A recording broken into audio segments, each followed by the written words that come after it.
Bonjour tout le monde. Eh ben nous voilà nouveau ensemble pour une nouvelle vidéo, n'est-ce pas? Eh oui, bon voilà pour cette petite vidéo sympa. Bon, je suis pas loin d'une route, hein, donc de temps en temps on va entendre passer les voitures. Mais bon, vous voyez le paysage, il est sympa, hein, ce ciel bleu, magnifique. La moto, tout est parfait. La belle vie quoi, hein. La moto, ça vide l'esprit et ça fait oublier les problèmes. Alors en plus quand il fait beau, c'est nickel. Enfin il fait beau, c'est vite dit, disons qu'il y a un beau soleil, il y a un beau ciel bleu. Il fait 10 degrés. 10 degrés c'est pas monstrueux, mais bon. Ah, ouais, ça va mieux que la dernière fois, oui c'est sûr. Ah, me demandez pas, bien sûr que oui. Hein.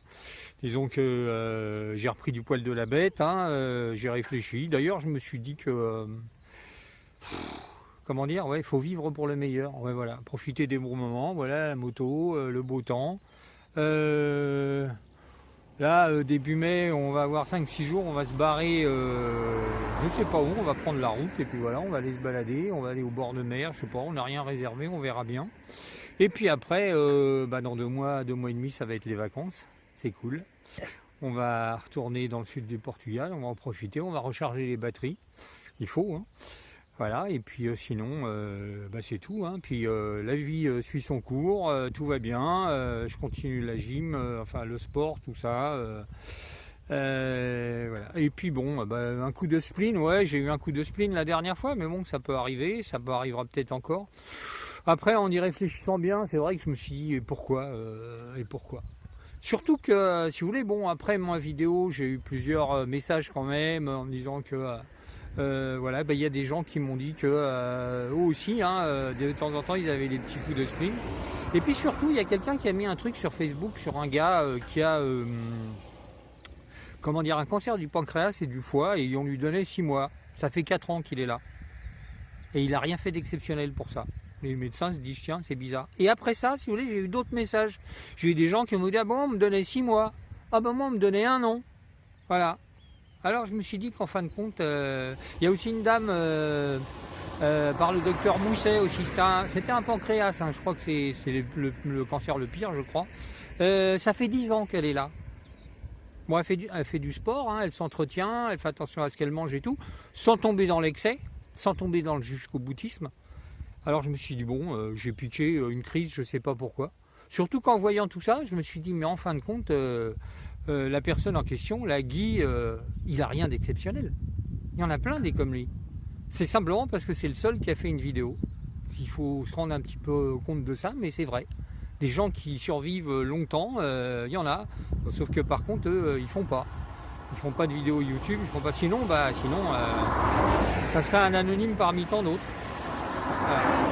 D'ailleurs, il regarde peut-être mes vidéos parce qu'il a mis un petit commentaire sur sa dernière en parlant justement de la testostérone, en disant que son orchidectomie, par contre, donc l'ablation des testicules, c'était pas ça qui l'avait sauvé, que le fait de ne pas avoir de testostérone, voilà, et il a, ça j'ai pas trop apprécié, le fait qu'il ait dénigré l'hormonothérapie.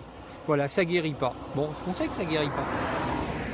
Ça soigne pas? Si, ça soigne. Je suis désolé, enfin moi personnellement je sais que ça soigne parce que j'avais des problèmes pour uriner et dès que j'ai eu l'hormonothérapie, j'ai évité une résection parce qu'un autre urologue m'a dit non, vous allez voir avec l'hormonothérapie, ça va réduire votre cancer et vous allez retrouver votre confort urinaire. Et il avait raison, donc je suis désolé, mais ça soigne. Et ça soigne pas mal de gens.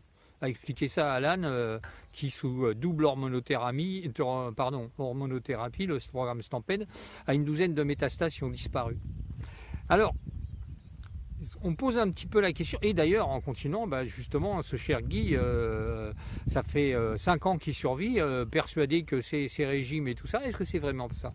Ou est-ce que c'est justement le manque de testostérone? On n'en sait rien, il n'en sait rien non plus. On n'en sait absolument rien. En plus, on sait très bien, les médecins le savent, que le cancer mute, qui s'adapte. Au bout d'un moment, quand il ne trouve pas ce qu'il faut, il trouve une autre méthode. Là, peut-être qu'il a mis 5 ans. Enfin là, c'est... Voilà. Enfin, je me dis qu'il faut faire très attention, surtout quand on fait des vidéos sur YouTube, parce que... on peut dire des choses, Mais quand on commence à faire du dénigrement sur certains trucs qui sont, bon, je dirais quand même, qui traitent des tas de gens et qui sont prouvés, on commence à devenir, comment dire,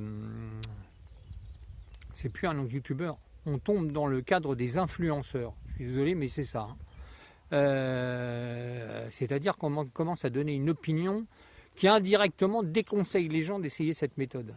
C'est un peu comme si moi d'un seul coup je commençais à dire bah la prostatectomie c'est de la merde, faut pas la faire.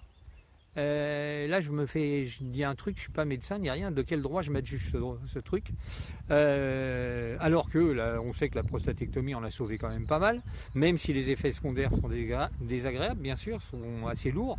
Je pourrais dire éventuellement que la radiothérapie a fait énormément de progrès et qu'on arrive à obtenir des résultats similaires. Ça, je ne m'engage pas, je ne demande pas aux gens de choisir, je ne déconseille pas. Je dis simplement, voilà, il y a ces deux éventualités-là maintenant.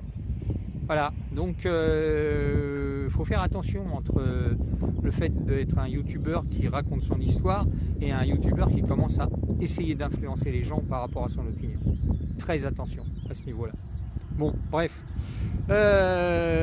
Donc le sujet est clos au niveau des gens qui survivent, des gens qui survivent pas, des gens qui passent des années.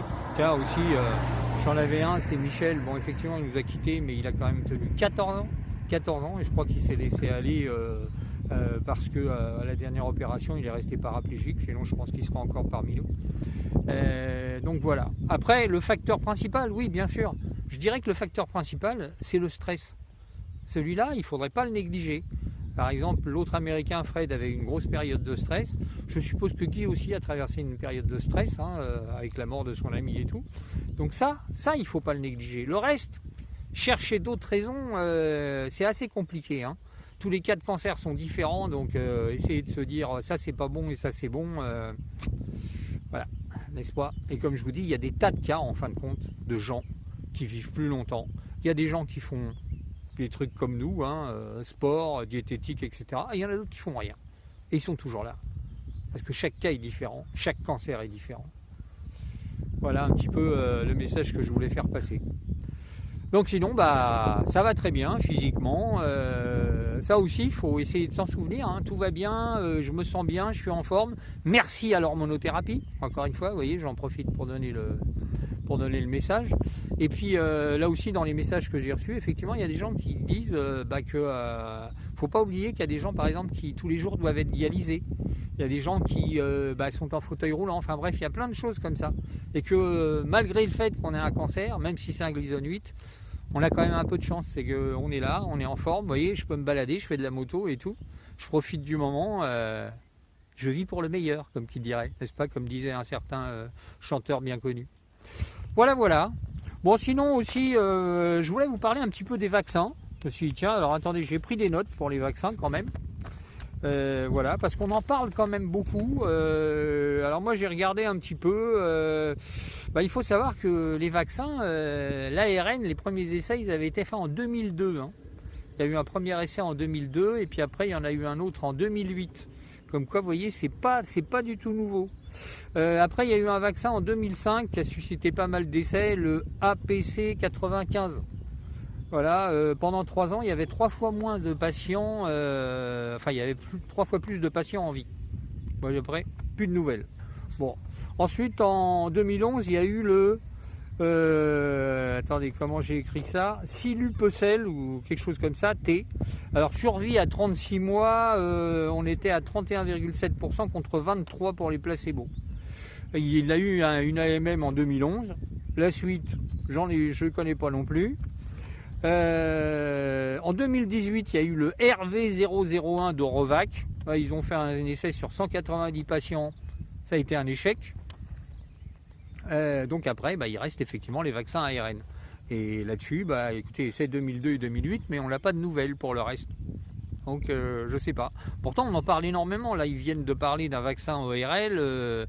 Pour les cancers ORL, il paraît que les tests ont été très très positifs et voilà ce que ça donnerait. Il y a aussi le vaccin du papillomavirus qui sont en train de conseiller pour les jeunes pour éviter justement cette maladie qui peut se transformer en cancer. Mais c'est pas un vaccin directement pour le cancer. Voilà. Bon, Eh ben, écoutez, je crois que j'ai terminé un petit peu ma petite vidéo. Il fait toujours aussi beau, et puis en plus ça se réchauffe, la température est en train de monter, donc je crois que je vais vraiment me faire des super balades. Bon, la Normandie, c'est pas le bord de mer, hein, mais bon, c'est quand même très joli quand c'est ouvert comme ça. Voilà, et puis en profiter un maximum dans les prochains jours. Il y a l'été qui arrive, alors n'hésitez pas, vivez pour le meilleur. Hein. Allez, bye. Bon ben voilà, c'est terminé. On va reprendre la route. À plus tard les petits loups.